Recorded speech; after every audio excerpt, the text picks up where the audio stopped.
ఖచ్చితంగా వీళ్ళు అనుకుంటారు కావచ్చు. 100% మేము చెప్తున్నాం, పార్టీలు మారిన ఎమ్మెల్యేల ఇంటి ముంగట ధర్నాలు చేస్తాం, సావు డప్పు కొడతాం, బిడ్డ మీ సంగతి ఏందో చెప్తాం, మారినో లేదో ఉట్టికి ఇచ్చిపెడతాం అనుకుంటున్నాం.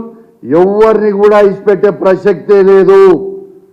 మీకు అంత రేషం ఉంటే దానం నాగేందర్ గారికి, కడియం శ్రీహరి గారికి, వెంకట్రావు గారికి అంత రేషం ఉంటే, మీరు సిగ్గు శరము లజ్జ మానం మీకుంటే, మీరు అన్నం తింటురు అనుకుంటే, మీరు మొగోళ్ళే అయితే కేసీఆర్ గారు పెట్టిన భిక్షని రాజీనామా చేసి మీరు మొగోళ్ళు అయితే మళ్ళీ పోటీ చేసి గెలువురా చూస్తాం. అసలు మీరు ఏమనుకుంటారా? ఉట్టిగానే ఇచ్చి పెడతాం సపరేట్గా ఉంటాం అనుకుంటారా? రాసి పెట్టుకోరి. మీ నియోజకవర్గాలలో బై ఎలక్షన్ రాక తప్పదు, మీకు డిపాజిట్లు పోక తప్పవు. ఇది నిజం.